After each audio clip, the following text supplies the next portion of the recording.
In order to get Schalke back to the Bundesliga and return to their former glory, What glory? of being a competent club, we needed to sign Danny Welbeck. Are you still that guy? Am I still that guy? He ain't that guy anymore, because on trial, he saw the club state for 2 seconds and decided to retire. So we brought him in as U19's manager. Alright, what about someone like Burak Yilmaz? That man is a proven champion. Surely he could do numbers for us. He long retired, but he arrived as my new assistant manager. What happened to the other guy? Well, we realized he was bad at his jobs, leading to him wanting to be the head performance analyst and get twice the wages? What are you doing? There were a lot of new staff members in, and here's a tip. If you want good coaches long term, but can't afford great ones yet, go for some that are slightly worse, but don't have the Continental Pro license, and send them on a coaching course. Passing these improves their attributes, just as long as their coaching potential hasn't been reached already. I still wanted a veteran forward to tutor my promising attackers. We found it in the 2012 FIFA Pro Men's 11, Radamel Falcao. One of the best strikers in his era, he may be past it, but he still got the ability to put it into the back of the net. He scored 0. Not even an assist. Regardless, with a summer of drama and needing to get rid of players who were irreverent to the club, all these sales gave us... With that added to the initial transfer and wage budget, we found some great deals. The most expensive was Clemens Riedel, who looks like a promising German center back, costing 2.3 million. He was terrible on his debut versus Greuther Fürth. Opening day partnered him up with Leo Greimel, who came off a brutal injury. The Austrian was alright, but Riedel looked silly on both of these that we conceded. Because of that, we drew 2-2, and were forced to play Baumgartel. Why forced? I didn't really want to keep him since he stated his intentions to leave at the end of his contract. However, he is the best defender at the club, and he proved that with a clean sheet versus Hamburg. That was their only opportunity, but goals remained difficult to achieve until an Aussie stepped onto the pitch. Nestori Irankunda. Wait, he's representing Tanzania? The man literally lived there for 3 months. I thought you were my brother! Regardless, I couldn't care less about his allegiances, as he got the win. It was a tough schedule to start though, as Union Berlin away was on match day 3, which saw our new keeper dinked. Koen Casteels, who arrived on a free. Why a guy who had a season like this with Wolfsburg decided to drop down a level is beyond me. While it hadn't been a smooth start, his teammates would support him. Ouedraogo with a far post header to equalize, and Keke Top left wide open to find the winner. That was assisted by Victor Aletu, who joined on loan from AC Milan. A satisfying win. Not for the 3 points, but mostly due to Union signing Justin Janacek instead of us. The former Bayern Academy player would only make 2 appearances for them. Yes, see your mistake. Speaking of former Bayern players, we did technically sign 3.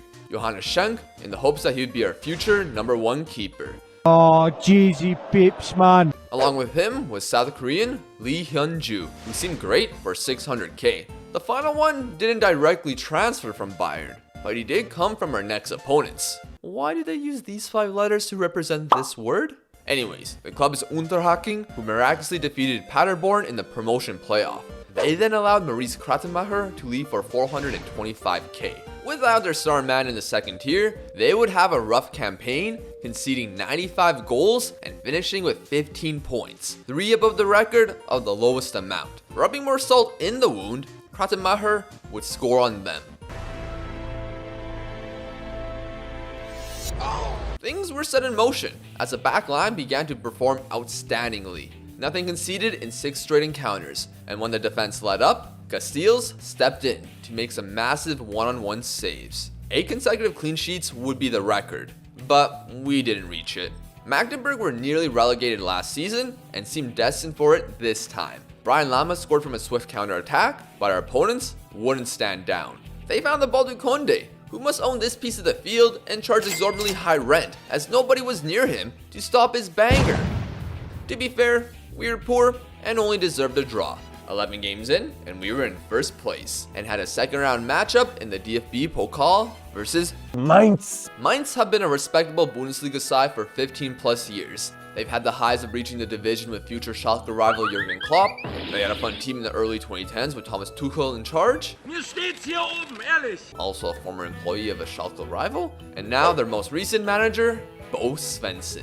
We were a division below them, but a little bit of luck gave us a rather quick lead.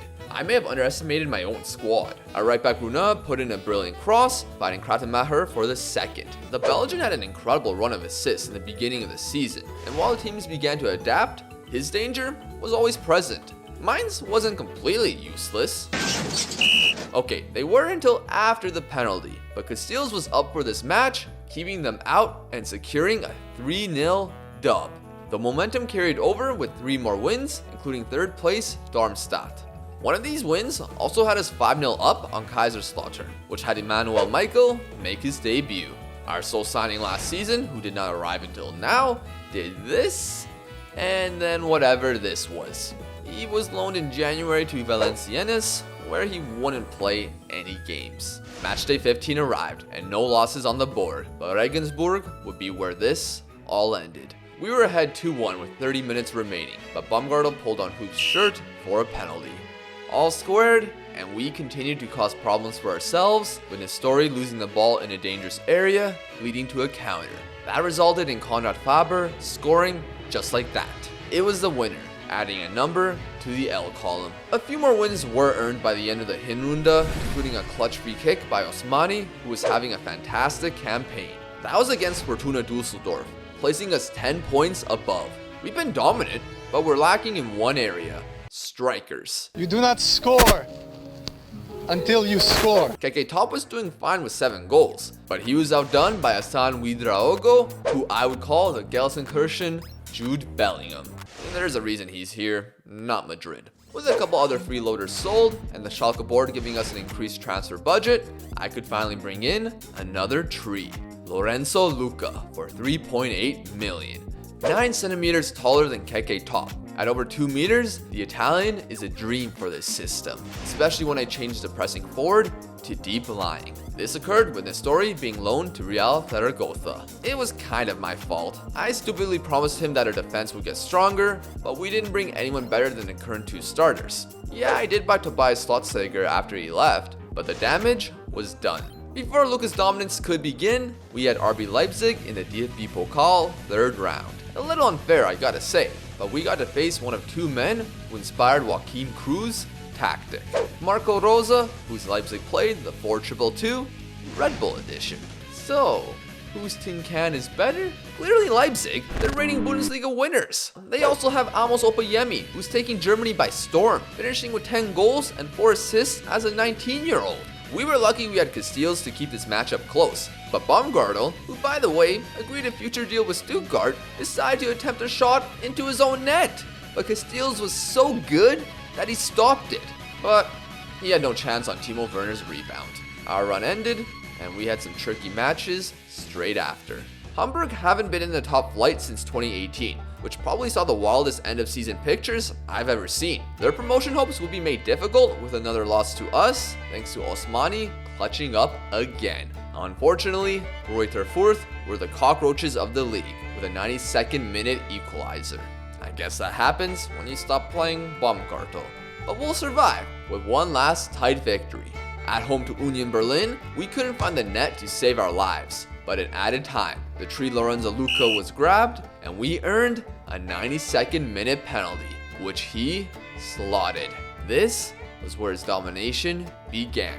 It continued with the awful Unterhaching, who did prevent him from scoring, but helped Osmani and Lee get on the stat sheet. Adding Ouedraogo to the group made things scary for Karlsruhe. With his 10th, he followed that up with a pass to Luca. Unfortunately, injuries would sideline the young German for the remainder of the season, but Schalke's dominance continued as Karlsruhe went down 5-0, which included a second from the Italian. But it would be the last game Casteels played, with injuries rocking his boat as well. Still had the most clean sheets in the league. Soon to be relegated Braunschweig were unfortunately part of Luca's game, as he continued to up his tally by scoring a hat-trick. Many asked what he couldn't do.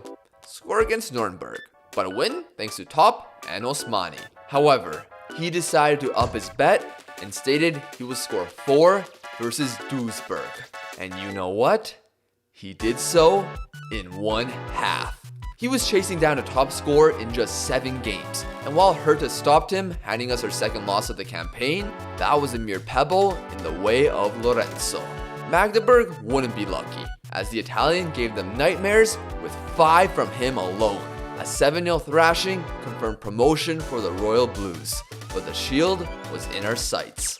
Kaiserslautern could try, but stopping our tall strikers was not going to happen, with Top grabbing a brace, and of course, Lucas scoring 2.